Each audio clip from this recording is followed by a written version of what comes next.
జై శ్రీరామ్. శ్రీమాత్రే నమః. శ్రీ గురుభ్యో నమః. 2026 సంవత్సరం జూన్ నెల 2వ తారీఖు నుంచి ఖగోళంలో ఒక ప్రత్యేక అంశం చోటు చేసుకుంటుంది.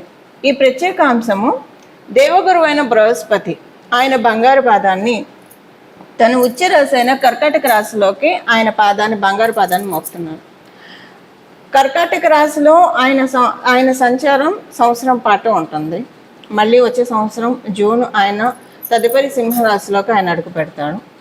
ఈ సంవత్సరము గురు భగవానుడు డిసెంబర్ నెలలో అతిచారంలోకి వెళ్తాడు. అతిచారం అంటే సింహరాశిలోకి వస్తారు.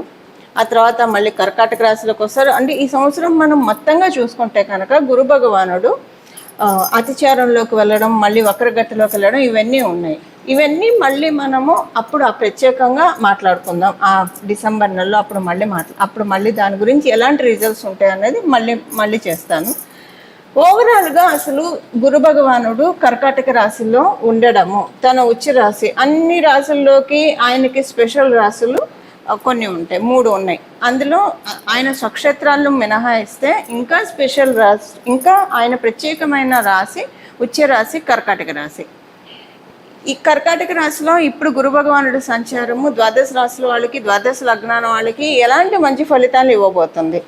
మళ్ళీ మనకి ఇలాంటి గ్రహస్థితి రావాలంటే, అంటే మళ్ళీ మనకి గురు భగవానుడు కర్కాటక రాశిలోకి రావాలంటే, ఒకసారి కర్కాటక రాశిలో ఆయన సంచారం ముగించిన తర్వాత మళ్ళీ 12 సంవత్సరాలు పడుతుంది. ఈసారి చాలా విశేషాలతో కూడుకొని ఉంది కర్కాటక రాశిలో గురు భగవానుడు సంచారము. అందులో ఇంకొకటి ఏంటంటే శనేశ్వరుడు, శని మహారాజు మీనరాశిలో ఉండడము. మీనరాశి ఆయన స్వక్షేత్రము. ఇప్పుడు రేవతి నక్షత్రంలో శని భగవానుడు సంచారం సాగుతూ ఉంది. 9వ దృష్టితో ఆయన మీనరాశిని చూడడము, ఇదొక స్పెషల్ అంశము. కాలపురుషుడు కుండలిలో వ్యయరాశి మీద ఆయన దృష్టి పెట్టారు. సో ఈ వ్యయరాశి మీద ఆయన దృష్టి పెట్టడము, ఆయన స్వరాశి అవ్వడము, అందులో ఉచ్చరాశిలో ఉండి చూడడము, ఇవన్నీ కూడా చాలా అంటే చాలా మంచి ఫలితాలని ద్వాదశ రాశుల వాళ్ళకి, ద్వాదశ లగ్నాల వాళ్ళకి కలగజేస్తుంది. కొన్ని రాశుల వాళ్ళకి, కొన్ని లగ్నాల వాళ్ళకి కొంచెం వాటిని అందుకోవడంలో కొంచెం వారు చేయాల్సి ఉంటుంది. అవేంటో మనం చూద్దాము. ఇప్పుడు మొత్తంగా అసలు ద్వాదశ రాశుల వాళ్ళకి, ద్వాదశ లగ్నాల వాళ్ళకి, 27 రాశుల వాళ్ళకి గురు భగవానుడు ఆయన ఉచ్చక్షేత్రమైన కర్కాటక రాశిలో ఉంటూ కాలపురుషుడు కుండలిలో నుంచి చతుర్థ స్థానంలో ఉంటూ ఆయన ఎలాంటి ఫలితాన్ని ప్రసాదిస్తారో చూద్దాము. మనము శ్రీరామచంద్రమూర్తి జన్మజాతకం తీసుకుంటే ఆయన పుట్టినప్పుడు గురు భగవానుడు బృహస్పతి ఆయన ఉచ్చ రాశిలో ఉన్నాడు, కర్కాటక రాశిలో ఉన్నాడు. అలాగే శ్రీకృష్ణ పరమాత్ముడు ఆయన జన్మజాతకం చూసుకుంటే ఆయన జన్మజాతకంలో కూడా గురు భగవానుడు ఉచ్చక్షేత్రంలో ఉన్నాడు, అంటే కర్కాటక రాశిలో ఉన్నాడు. అలా ఇప్పుడు అందరికీ కూడా, అంటే మనందరికీ కూడా ఉచ్చ రాశిలో ఆయన ఉన్నాడు. ఇది ప్రతి ఒక్కళ్ళకి వర్తిస్తుంది. ఇప్పుడు కొంతమంది ఉంటారు అదృష్టవంతులు, వాళ్ళు పుట్టినప్పుడే గురు భగవానుడు కర్కాటక రాశిలో ఉన్నవాళ్ళు. అలా ఇప్పుడు మీరు ఎవరైనా ఉంటే కనుక మీకు ఇంకా చాలా మంచి ఫలితాలు వస్తాయి, అంటే ఎక్కువ ఫలితాలు, రెట్టింపు ఫలితాలు ఉంటాయి. అలా లేకపోయినా కూడా కాలపురుషుడు కుండలిలో ఆయన కర్కాటక రాశిలో సంచారము ద్వాదశ రాశుల వాళ్ళకి, ద్వాదశ లగ్నాల వాళ్ళకి మంచి ఫలితాలని ప్రసాదిస్తుంది.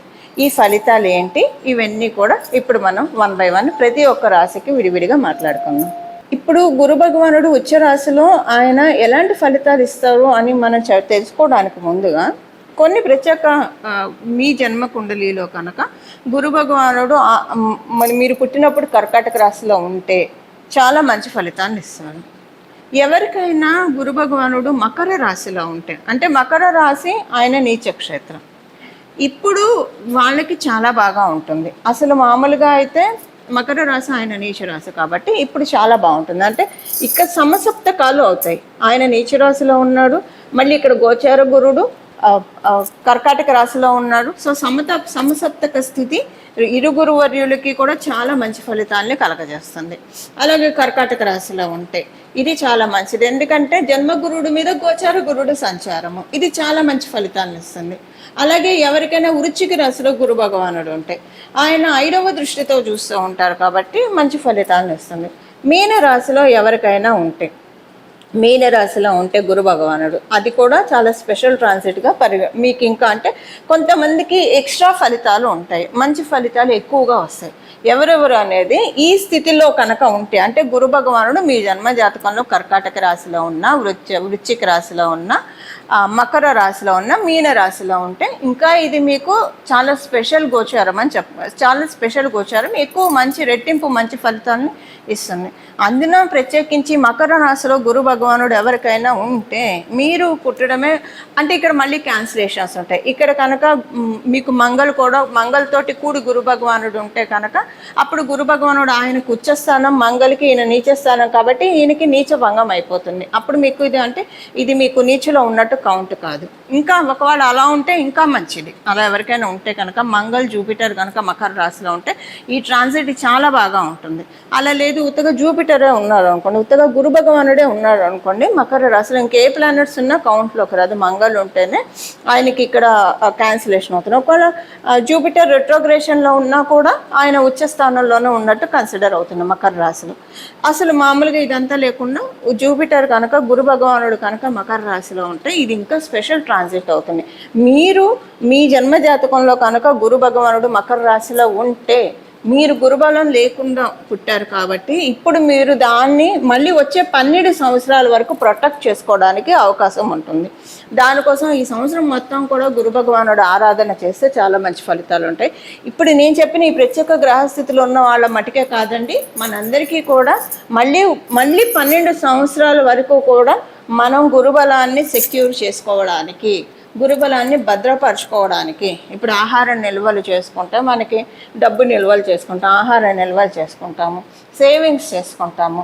ఇవన్నీ మనం మెటీరియల్గా చేసేది.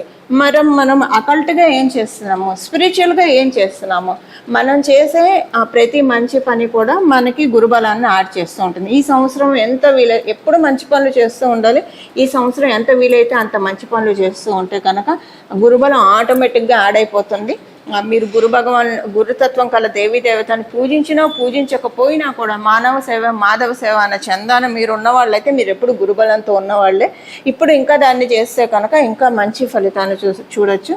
సో ఇలా మనం అందరం కూడా 12 సంవత్సరాల వరకు గురుబలాన్ని సెక్యూర్ చేసుకోవడానికి this is the right time undoubtedly. ఇప్పుడు మనం విడివిడిగా ప్రతి ఒక్క రాశి వాళ్ళకి గురు భగవానుడు ఎలాంటి ఫలితాలను ప్రసాదిస్తాడు అన్న విషయాన్ని చూద్దాం. మీనరాశి మీన లగ్నంలో పుట్టిన వాళ్ళకి కాలపురుషుడు కుండలిలో ఆఖరి రాశి మీ రాశి వాళ్ళకి ఈ సంవత్సరం ఉన్న ఫలితాలు. గురు భగవానుడు ఉచ్చ స్థానంలోకి వెళ్తూ మీకు పంచమ స్థానంలో ఆయన సంచారం చేస్తూ ఉన్నాడు. పంచమ స్థానం నుంచి మీ నవమ స్థానాన్ని ఆయన పంచమ దృష్టితో వీక్షిస్తున్నాడు. అలాగే నవమ దృష్టితో మీ రాశిని వీక్షిస్తున్నాడు.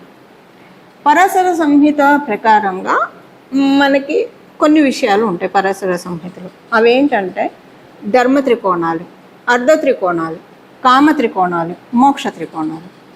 ధర్మ త్రికోణాలు అంటే ఏంటి? 1వ స్థానం, 5వ స్థానం, 9వ స్థానం, ఇది ధర్మ త్రికోణాలు. సరే మిగతావి ఇప్పుడు మీకు సంబంధం లేదు కాబట్టి మిగతావి నేను చెప్పాను. ఇప్పుడు ఇదంతా ఎందుకు చెప్తున్నా అంటే ధర్మ త్రికోణాలు చాలా బలంగా ఉంది. 159 యాక్సిస్ చాలా బాగా ఉంటుంది. ఈ 159 యాక్సిస్ని మనకి పరాశర సంహిత ప్రకారము లక్ష్మీ స్థానాలు అని చెప్తుంది. శ్రీలక్ష్మి స్థానాలు, కేంద్రాలు విష్ణు స్థానాలు, కోణాలు లక్ష్మీ స్థానాలు.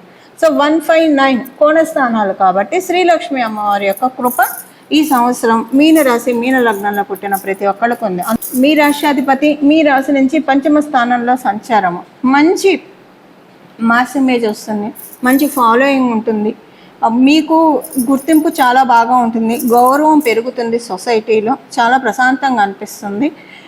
సెకండ్ థింగ్ ఏంటంటే ఇప్పుడు దీన్ని మీకు డిసెంబర్ వరకు దీన్ని ఎవరు కెలకరు, చాలా బాగా ఉంటుంది. డిసెంబర్లో రాహు భగవానుడు మకర రాశిలోకి ఎంటర్ అయినప్పుడు కొంత ఇబ్బందులు కలిగే అవకాశం ఉంటుంది. అందువల్ల ఏంటంటే గురు భగవానుడు ప్యూరిటీన్స్ వచ్చేస్తాడు. సో మీరు ఎంత ప్యూరిటీని అంటే మీరు ప్యూర్ అని చెప్పడం నా ఉద్దేశం సుతారామ కాదు, కాకపోతే గురు భగవానుడు ప్యూరిటీన్స్ వచ్చేస్తాడు.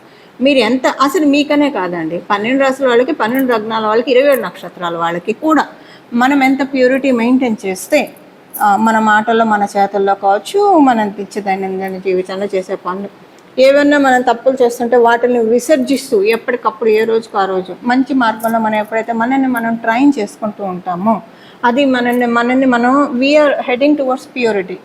పూర్తిగా ప్యూరిటీ అనేది సాధ్యం కాదు. ఏవో ఒకటి, ఇప్పుడు అబద్ధాలు ఆడకుండా నిజం చెప్పడం ప్యూరిటీ, సత్యం చెప్పడం ప్యూరిటీ. సరే, అన్ని వేళలా మనం సత్యం చెప్పలేం కదా, ఎప్పుడో ఒక్కొక్కసారి కొన్ని చిన్న చిన్న అబద్ధాలు ఆడాల్సి వస్తాం. మనం ఆడే అబద్ధాలు అవతల వాళ్ళకి ఎఫెక్ట్ కానంత వరకు అది మనకి ఇబ్బంది కాదు.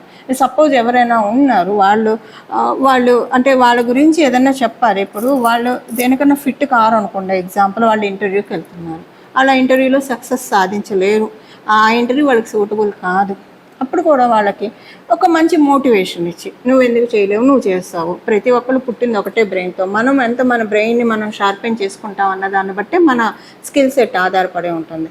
సో నీకంటూ ఒక ఆఫర్ వచ్చినప్పుడు నువ్వు వెళ్ళి ట్రై చేయడం వరకు మన పని అని కొంచెం ఒక మోటివేషన్ చెప్పడం. అక్కడ అబద్ధం చెప్పినా అది సత్యం కిందే లెక్క వస్తుంది. ఇప్పుడు సపోజ్ ఎవరినైనా చంపడానికి వచ్చారు, అదే కదా మనకి దేవి భాగవతంలో కూడా మనకి సత్యవ్రతుడి కథ అదే కదండి. ఆయన సరస్వతి అమ్మవారు బీజాక్షరాన్ని ఒక పంది నుంచి, ఒక వరాహం నుంచి, ఒక సూకరం నుంచి ఆయన తీసుకుంటాడు. అప్పటి నుంచి ఆయన అమ్మవారి కటాక్షాన్ని కంప్లీట్గా పొందుతాడు. ఒక బోయేవాడు పందిని హర్ట్ చేసినప్పుడు వచ్చి అడిగితే, కంటితో చూసింది కన్ను చెప్పదు, నోరు చూడండి నోరు చెప్పింది ఎలా చెప్తుందని సరస్వతి అమ్మవారి కటాక్షంతో తప్పించుకుంటాడు. అక్కడ అలా కాదు, నేను సత్యవ్రతుడిని, సత్యమే నేను ఇది అని పంది ఇక్కడ ఉందని చూపిస్తే, సూకరాన్ని చూపిస్తే దాన్ని తీసుకెళ్ళి దాన్ని క్రూరంగా హింసించి చంపేస్తాడు, తినేస్తాడు. సో అక్కడ మరి అసత్య దోషం రాకూడదు. అతనికి ఫలాలు ఉంటాయి, ఫలాలతోటి కూడా అతను బతకవచ్చు. అందువల్ల అంటే అమ్మవారు అలా కాపాడింది. అలా తర్వాత నుంచి అతను చాలా ఉద్దండ పండితుడు అయ్యాడు. అది మనకి దేవి భాగవతంలో ఉంటుంది. ఇప్పుడు ఇదంతా ఎందుకు చెప్తున్నానంటే, ఇప్పుడు సత్యం మాట్లాడడం ఒక ప్యూరిటీ థింగ్, బట్ ఆ సత్యం అవతల వాళ్ళని హర్ట్ చేస్తుంది, అవతల వాళ్ళకి ఇబ్బంది కలిగిస్తుంది అంటే అప్పుడు అసత్యం కూడా మనకి సత్యం కింద. అందుకే ధర్మం వేరు, ధర్మ సూక్ష్మం వేరు. ధర్మం మనం పాటించాలి, ధర్మంలో ధర్మ సూక్ష్మాన్ని కూడా మనం గుర్తెరగాలి. ఇప్పుడు ఎక్కడో ఏదో మంచు కొండల్లో ఉన్నారనుకోండి, నేను ప్రతిరోజు చన్నీటి స్నానమే చేస్తానని వాళ్ళు తంగకలు అంటే చన్నీటి స్నానం చేయమని శాస్త్రం చెప్తుంది. చన్నీటి స్నానమే చేస్తానని చన్నీటి స్నానం చేస్తే ఆరోగ్యం ఎఫెక్ట్ అవ్వచ్చు, అది ధర్మ సూక్ష్మం. ఇప్పుడు బాగా ఎసిడిటీ ఉన్న వాళ్ళకి ఉపవాసం పనికి రాదనుకోండి, అప్పుడు గ్యాస్ ట్రబుల్ ఉన్న వాళ్ళకి నేను ఏకాదశి రోజు ఉపవాసం చేయాలి కాబట్టి ఉపవాసం చేస్తాను, అది ధర్మం ఉపవాసం చేస్తే ఆరోగ్యం ఎఫెక్ట్ అవుతుంది. ధర్మ సూక్ష్మం ఏం చెప్తుంది, చేయలేనప్పుడు ఉపవాసం అంటే ఏంటి, భగవన్ నామస్మరణ చేయడమే అసలైన ఉపవాసం, అది చేయండి అని చెప్పి అది చేయడం ధర్మ సూక్ష్మం. సో ఇలాగా ప్యూరిటీ అంటే ఇలా రకరకాలుగా ఉంటుంది. సో ప్యూరిటీని మెయింటైన్ ఓవరాల్గా మీనరాశి వాళ్ళు చాలా ఇంటలెక్చువల్ ఉంటారు. ఎందుకంటే కాలపురుషుడు కుండలిలో ఆకాశతత్వాన్ని సూచించే రాశి మీనరాశి, పర్ఫెక్ట్ ఆకాశతత్వం. ఆకాశతత్వం అంటే ఇంకా అసలు మన బ్రాడర్ టర్మ్స్, మన థింకింగ్ అదంతా కూడా బావిలో కప్పలాగా అసలు ఉండనే ఉండదు. చాలా బ్రాడర్ టర్మ్స్లో వైడ్గా ఆలోచనలు ఉంటాయి. కాబట్టి ఇవన్నీ మీకు తెలియనివని కాదు, ఇంటెలిజెన్స్ లెవెల్, ఐక్యూ లెవెల్ చాలా ఎక్కువగా ఉంటాయి మీనరాశి మీన లగ్నంలో పుట్టిన వాళ్ళకి. ఇప్పుడు అంటే ఇది ఏంటంటే గురుబలం పూర్తిగా తీసుకోవడానికి ఎంత మనం ప్యూరిటీ మెయింటైన్, ధర్మ త్రికోణాలు చాలా మంచి బాగుంటుందండి. మీరు చూస్తారు ప్రతి రిజల్ట్స్ కూడా చాలా. కాకపోతే ప్రాక్టికల్గా ప్యూరిటీ ఒకటి ఇంప్లై చేసుకోవాలంటే ప్యూరిటీ ఆల్రెడీ ఉంటుంది కదా. ఎప్పుడైనా అక్కడ వేరే కర్తరి ఉన్నప్పుడు, అర్గలాస్ ఉన్నప్పుడు, పాపగ్రహాల యొక్క అర్గలాస్ తెలియకుండానే ప్యూరిటీ కోల్పోతాం. అది లేకుండా ఈ సంవత్సరం గురు భగవానుడు సెక్యూర్ చేస్తున్నాడు.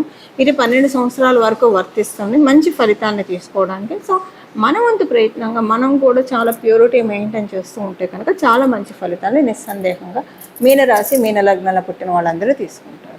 చూశారు కదా, మీ రాశి వాళ్ళకి గురు భగవానుడు ఉచ్చక్షేత్రంలో ఉంటూ ఎలాంటి ఫలితాలను ప్రసాదిస్తూ ఉన్నారు. వీటిని అందిపుచ్చుకోవడానికి మన వంతు ప్రయత్నం కూడా మనం చేయాలి కదా. ఎప్పుడైనా మన వంతు ప్రయత్నం మనం చేస్తే ఫలితాలు రెట్టింపుగా ఉంటాయి. అవి వచ్చేవి వస్తూనే ఉంటాయి, కానీ మనం కూడా మన వంతు ప్రయత్నం అవి అందుకోవడానికి చేస్తే కనుక వాటిల్ని మనం ఇంకా ఎక్కువగా విడిచిపెట్టుకోవడానికి అవకాశం ఉంటుంది. గుర్తుపెట్టుకోండి, 12 సంవత్సరాల దాకా మళ్ళీ ఇలాంటి గ్రహస్థితి మనం చూడలేము. ఇప్పుడే మొదలైంది కాబట్టి సంవత్సరం పాటు ఉంటుంది. ఈ సంవత్సరం పాటు ఉన్న గురు భగవానుడు ఉచ్చ స్థితిని మనం అందరం ఎలా మొత్తంగా తీసుకోవాలి అంటే, ఎలా మనం దాన్ని సద్వినియోగం చేసుకోవాలి, ఒడిసి పట్టుకోవాలంటే పరిహారం చేయాలి. ఏం పరిహారం చేస్తే కనుక మనము దీన్ని సద్వినియోగం చేసుకున్న వాళ్ళం అవుతామో అది ఇప్పుడు చూద్దాము.